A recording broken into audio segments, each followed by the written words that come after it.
All right, we're here now with Charles Soule. Honestly, I'm geeking out because you're honestly one of my favorite comic book writers. Huge fan of your runs on Daredevil and Swamp Thing, particularly. Awesome. And of course all the Star Wars work too. I've been shopping today. Okay. And I actually picked up a bunch of Swamp Thing stuff. Oh, the early ones. Some Bernie Wrightson. Yeah, God, that's beautiful. So, I guess I wanted to ask you a little bit about what it's like for Swamp Thing specifically, and Daredevil, who's also a huge influence on me. Sure. What is some of the work that really strikes you when you're taking on a character like Swamp Thing or Daredevil, or do you just put it out of your mind and want to take it on as your own? Well, okay. Both of those characters, these are great characters for that question, because Swamp Thing was literally the first big two work I had was on Swamp Thing. And Swamp Thing is one of those characters, very much like Daredevil, who has had just this unbroken string of unbelievable heavy hitters writing it and drawing it too. But Swamp Thing's like Alan Moore, Grant Morrison, Len Wein, Brian K. Vaughan did a run, Scott Snyder was the run before me. It was like you go from this place of being struggling to get your name known at all to following that incredible line of writers. So it was intimidating, but then at the same time, because I was so early, I was just able to be like, if I screw it up, I screw it up. Then nobody's ever going to hear from me again, and I'll just move on and do something else with my life. But I thought I would just swing for the fences as hard as I possibly could and do something that was uniquely mine. And Swamp Thing is a character that I think lends itself to many different interpretations that can change with the times in particular. So I just wrote the Swamp Thing I wanted to read that I thought would be really fun. I'm very into like intricate power sets that can be used a bunch of different ways, which is Swamp Thing all up and down. So I did my best, and the response to it was great, and I'm very gratified that I got to do that. One of my favorite things about Swamp Thing is the ability for that book and that character to completely morph and mirror the artist behind it, that's writing it and drawing it. So I thought it was amazing. I mean, obviously following, Scott Snyder has a history of taking characters and then breaking them and making in my opinion, historic new runs on them. And then you got to work with them initially, and then after you got to take over the book and everything. And the work, I felt like it even elevated from there. So it was really impressive. I'm actually a huge fan. Well, thank you so much. I really appreciate it. On Daredevil, I got into Daredevil with Kevin Smith. Oh yeah, sure. That's about when I got back into it. The late 90s. And I don't want to ask you the same question again, but no, it's interesting. I have a slightly different answer to it, because the job that I did before working in comics and being a professional writer was an attorney. I was an attorney for years and years and years and years. And so I was and remain the only attorney who's ever written Daredevil. And so I didn't know that. That's really interesting. So when I took the job for Daredevil, which was several years after I was working on Swamp Thing, I was very established at that point. I had done a bunch of big stuff for Marvel. I was exclusive at Marvel at that point. I had done a bunch of stuff for DC. My name was in a very different place than it was when I took on Swamp Thing. And it was also you didn't know, but many people knew that I was an attorney. And so the idea that I was a lawyer writing Daredevil, who also kind of had something to lose if I screwed it up, I felt the pressure, I think, more thoroughly than I did on Swamp Thing. But at the same time, I knew that I would be able to bring something to it that no other writer had, because nobody else had the full-on legal background. So I just leaned into that. I wrote about experiences from my own career and my own practice. And then, just like with anything else, you try to write a Daredevil that's different than the way other people have done it, but is also respectful to all the incredible stories that have been told before. Because Daredevil, like Swamp Thing, has had this unbroken run of incredible heavy hitters like you can't believe, with different tones all along the way. Yeah, like Mark Waid is not Chip Zdarsky, is not Ed Brubaker, is not Stan Lee, is not Frank Miller, is not me. So it's and Bendis, all of them. It's just unbelievable the people who've written that book. So I know it's cliche. Yeah. But I'm Daredevil. What author? I mean, what was your go-to author on that book? Mark Waid had the swashbuckling adventure type thing, the brooding darkness of Miller. And, I read it all again. I'd read it all just like you. I got back into Daredevil. Kevin Smith's run kind of pulled me back in. But then the Bendis run was extremely formative for me as a kind of modern comic book reader. I just couldn't believe how he was able to just every issue, you're like, oh my god, oh my god, oh my god. And so I think the Bendis run, if I were to pick any of the runs, was probably the most formative for me. But at the same time, I think they're all kind of neck and neck. You know, like what Mark Waid did was so unique and signature, and Chris Samnee, like the way they approached the character was exactly what the character needed at that time, and I think it's amazing work. And you know, Kevin Smith brought it out from where it was, and all these different things.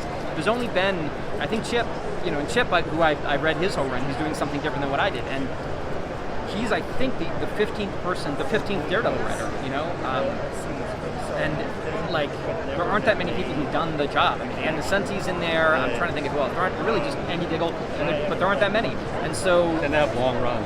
Yeah, exactly. Daredevil is a job you get, and to a degree, it's sort of the same thing with Swamp Thing, but Daredevil more so. When you get the job, you're basically being asked to write a really long, like hundreds-page long Daredevil novel about whatever you think Daredevil is in that time and whatever your take is on it. And it is not the same as maybe write a 4-issue mini about the Wrecking Crew or something like that, which is great. Like that's really fun too. But Daredevil has this kind of patina to it that's really makes it a very important legacy book, and I'm just thrilled that I got to work on it at all. So on a title like Star Wars, yes, you know, and you've across the gamut written a bunch of different Star Wars for Marvel. Tons. Is that super intimidating to like start? You know, I know you already were well established when you started doing that, but like to look at so Daredevil and Swamp Thing are very popular characters, but kind of in the comic book world. Sure. And you go to Star Wars, and it's this pop culture icon. Yeah. Is that like intimidating, or do you just look at it and be like, I'm a good writer, man, I can do this?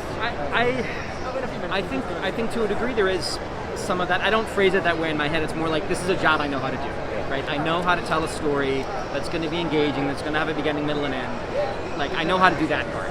So then it's really about that's the cake, right? And then it's really about the frosting, and the frosting in this case is the Star Wars Galaxy, which is one of the most delicious flavors of frosting there is. And so for me, I've loved Star Wars since I was tiny, and I think it shows in the work. Like I have a deep knowledge of all of the different types of Star Wars that we've gotten to experience over the last 4 decades. And so for me, it's just about trusting my gut and thinking treating the characters as real people, because that's something that Star Wars is really good at, because you get to see people's full lives, which is not necessarily the way it works in many other, like we haven't really seen like when Spider-Man was born and then he was in middle school and then he grew up and then he was an old man. Like some stories have kicked around that stuff a little bit, but if you look at say Darth Vader or Luke Skywalker, we've literally seen them from the moment of their birth to the moment of their death. And it's, Boba Fett is another, like I'm doing a lot of Boba Fett stuff now with the Star Wars work I'm doing, and we got to see him as a little kid, and then we're seeing him toward the, when he's an older man in the Mandalorian stuff we're seeing. So like, Star Wars has always treated like these real people who are living real lives as part of a mythological or historical past that we are getting glimpses of with every story. And so when you start thinking about the Star Wars characters like that, like real living people with goals and dreams and hopes and regrets, that I think is a big key to the way I approach everything that I do. It must be incredible to be able to put your own stamp on a universe that's so important. To people. That's really the way to think about it. I mean, I just did a big Star Wars interview the other day, and we were drilling down into that very thing, like how, this stuff matters to people. Yeah. Because it is all one big story, and you are seeing these people's lives, and you have relationships with them outside of the medium in which you're. I think Luke Skywalker and Leia Organa and these people, they kind of have a place in our minds that are different than.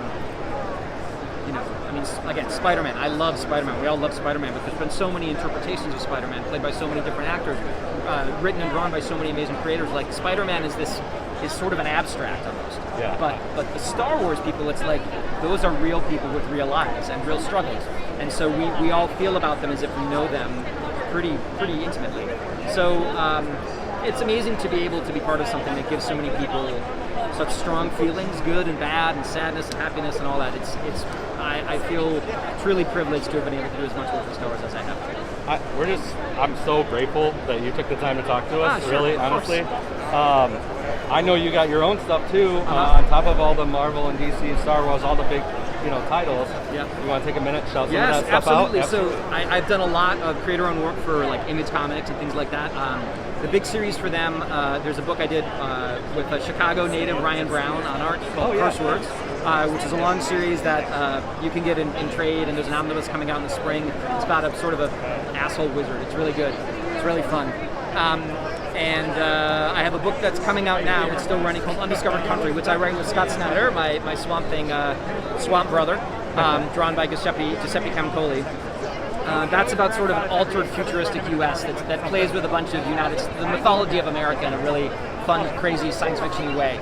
So those two, I have some series coming out next year from Image, which you'll be hearing about in time. But then I also write a bunch of novels, so that's the other sideline that I've been doing. I have 3 novels out so far. My first was called The Oracle Year, the second was called Anyone, and then I had a Star Wars novel that came out this year, earlier, called Light of the Jedi, which debuted at #1 on the New York Times Bestseller list, which is incredibly gratifying. So I'll have my 4th novel out in about a year or so. It's in editing right now. And that's a big thing that I love doing too. So if you've read a bunch of my comics and you're like, I want to try something else from him, try and maybe grab one of the novels. I can't not ask about that. I was going to let you go, but writing a Star Wars novel. Timothy Zahn is here. Yeah. Signing autographs. I'm going to go there next and hopefully get an autograph. I mean, you've already talked about it, but it's got to be amazing to be a part of that. Like, that Star Wars literary universe has been so rich. Yes. Do you have any favorites? Timothy Zahn, Claudia I mean, Gray, Tim Zahn stuff, I loved.